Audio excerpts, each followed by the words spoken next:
शरीर पर शासन करने के लिए, मन पर शासन करने के लिए, दिव्य आनंद का अनुभव करने के लिए ब्रह्मचर्य नींव है। नींव ये लक्षण बताए जाते हैं जिसको पतन के मार्ग में जाना होता है, उसके ऐसे लक्षण होते हैं।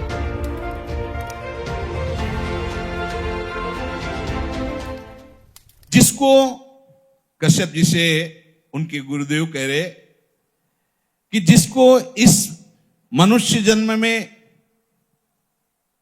पूर्व पुण्य कर्म या संत महात्माओं की कृपाओं से मुक्त होना होता है, उसके ऐसे लक्षण प्रकट हो जाते हैं। वो शरीर के जितने भोग हैं उन भोगों में उसका विचार प्रकट होने लगता है।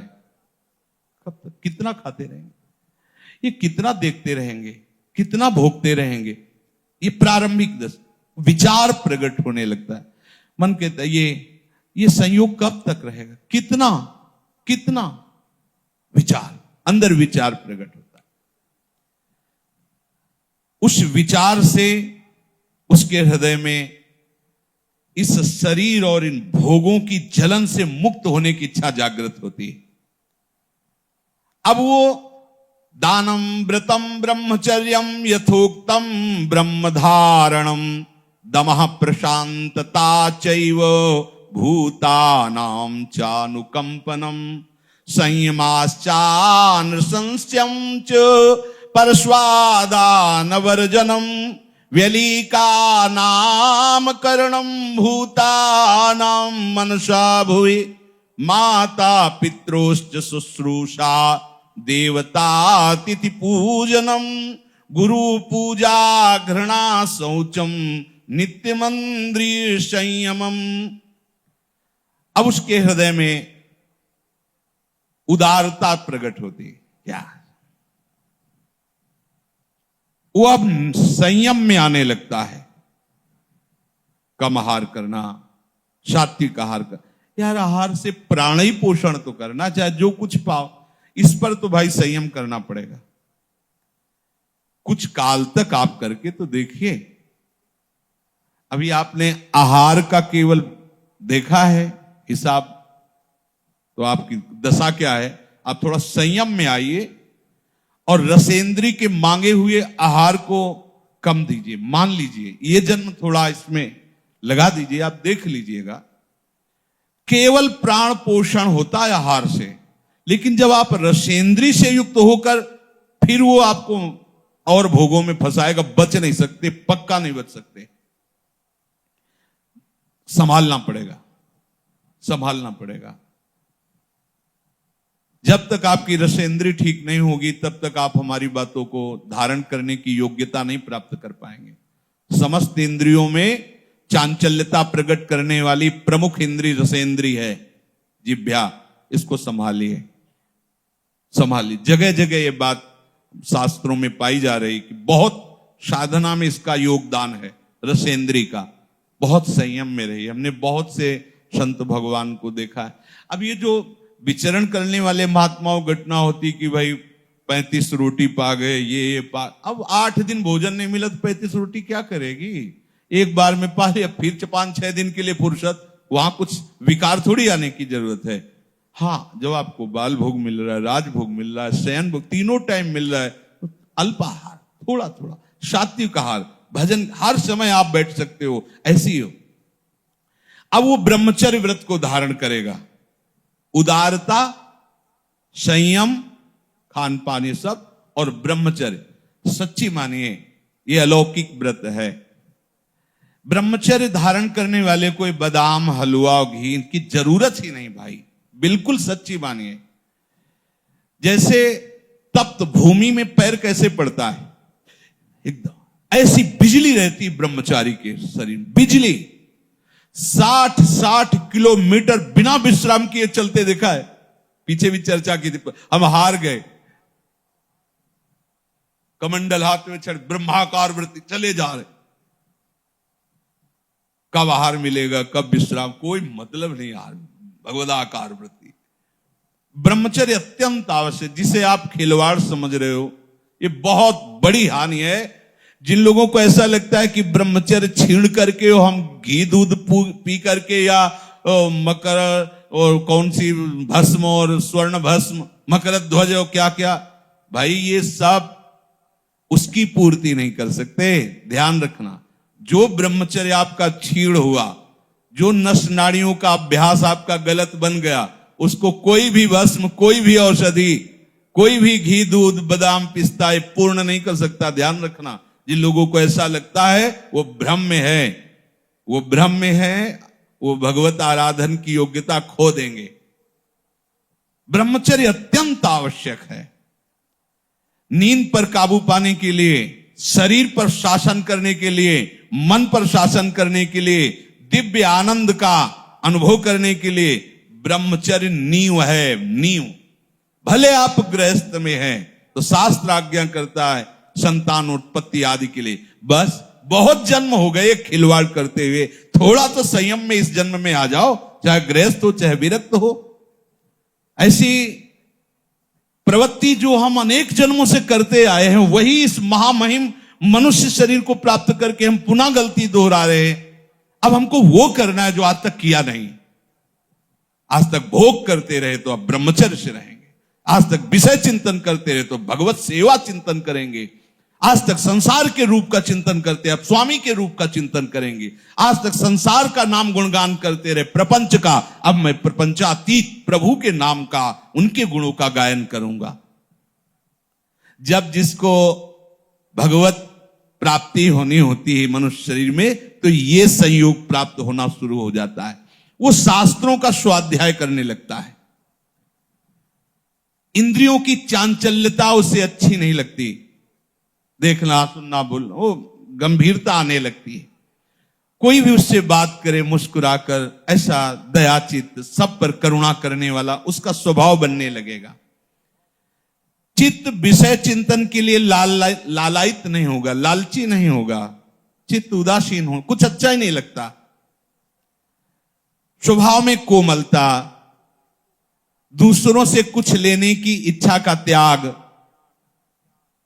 किसी को भी मन से भी दुख ना पहुंचाने की सोचना, मन से भी किसी को दुख ना पहुंचाने की नहीं, किसी को मन से भी दुख हम ना सोचे कि भगवान देखो हमको गाली दिया, अपमानित किया, इसको ऐसा नहीं, ऐसा भी नहीं। सद्गुरुदेव भगवान की पूजा, पवित्रता का स्वभाव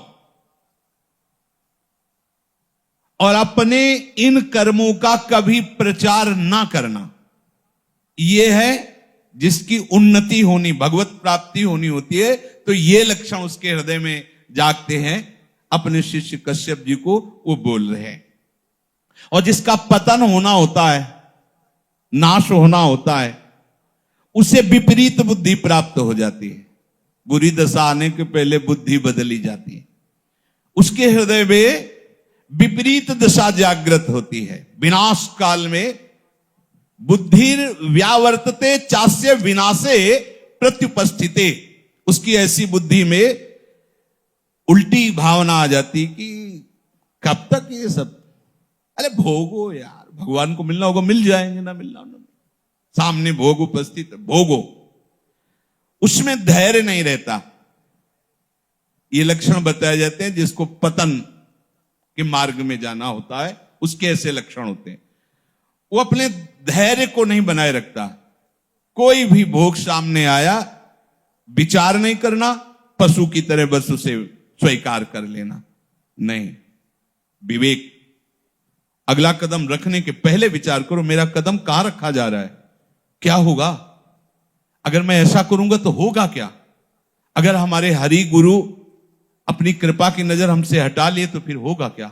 नहीं नहीं, बहुत बार ये सब किया, अब नहीं नहीं, और भाग पड़े, ज्यादा नहीं नहीं के चक्कर में ना पड़े, उस स्थान से भाग पड़े जहां सामने भोग उपस्थित हो। धैर्यवान यदि ऐसा है कि कोई प्रभाव नहीं पड़ रहा तो भी वहां ज्यादा न टिके, हट जाए।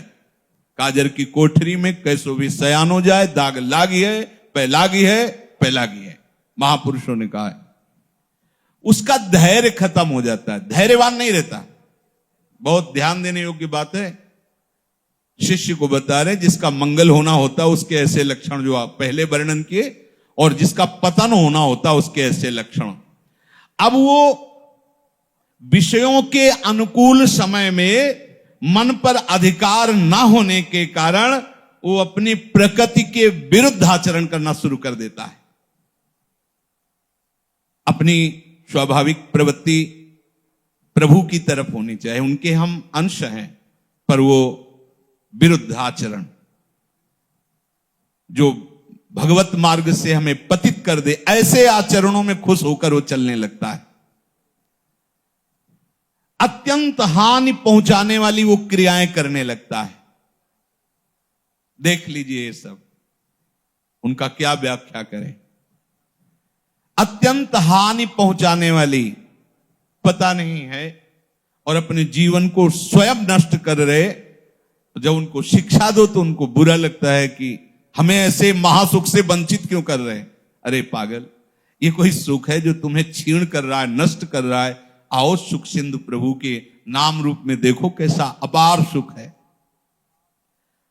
वो उन सब वस्तुओं का सेवन करता है जिससे उसकी बुद्धि भ्रष्ट हो जाए। होटल से मंगाओ भोजन, माना बहुत साफ स्वच्छ दिखाई दे रहा है, लेकिन बनाने वाले का कैसा आचरण है, कैसे बना रहा है, क्या विचार है, कैसी पद्धति से बनाया गया है। आपको शीशा के अंदर रखे हुए सुरक्षित दिखाई देते, लेकिन उस समय क्या है, सब अच्छा है, पर उसका विचार क्या है, उस समय का विचार उसके अंदर संस्कार डाल रहा है। ये ज्यादा चाट चूट वाली जो जबान है, ये परमार्थ लायक नहीं होती, इसको सुधारो। जिस चीज की ज्यादा मांग है उसको तो कभी मत खाओ। एक बार तो यार कर्रे पड़ जाओ, एक बार तो थोड़ा हिम्मती बनो। देखो ना, देखो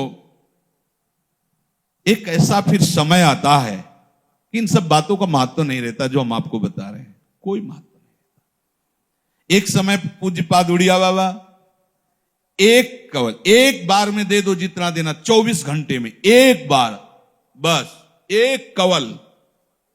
18 घंटे भजन में बैठे, ब्रह्माभ्यास, कृष्ण शरीर हो गया, दिव्य तेज जग रहा। ब्रह्मचर्य ऐसे थोड़ी रहा जाता है कि आप तीनों टाइम को कस कस के और सब ऐसे पाओ ब्रह्मचर्य रह। देखो कितनी मांग है, उचित दिया, वो अपने आप पचेगा ना, उसको भी तो पचने का समय दो। सब भरते रहोगे तो पचेगा कैसे, वो फिर पतन हो जाएगा उसका। उसको पचाने के लिए सामर्थ्य चाहिए। क्या सामर्थ्य, जितनी आवश्यकता है वो अंदर पता चलता है। जहां थोड़ा ऐसा लगे कि हम छक रहे हैं, बिल्कुल उसके आगे एक कवल भी मत पाइए। अभ्यास बना लीजिए, उतना ही रखिए। और अगर ऐसा लग रहा है कि पाने की थोड़ी इच्छा है और थोड़ी नहीं है, तो बिल्कुल मत पाइए। उसमें आपका ब्रह्मचर्य पचेगा। जो आपके अंदर जठराग्नि हो, आपके ब्रह्मचर्य को विशुद्ध करेगी। और धीरे धीरे ब्रह्मचर्य जब स्थित होने लगता है तो ऊर्ध्वगामी होने लगता है। जहां ब्रह्मचर्य ऊर्ध्वगामी हुआ तो दिव्य तेज, दिव्य शक्तियां, दिव्य ज्ञान अपने आप जागृत हो जाता है। ये इसीलिए, इसी आनंद के लिए तो मुझे मनुष्य शरीर मिला है भाई। काहे को, जो बहुत बार, अब नहीं, अब जो एक बार भी नहीं हुआ वो करेंगे। क्या, भगवत आराधना, संयम से रहकर प्रभु के मार्ग में चलना। ये आहार पर ध्यान दीजिए, सारा का सारा परमार्थ का इसी पर टिका है, इसी पर, आहार पर ही।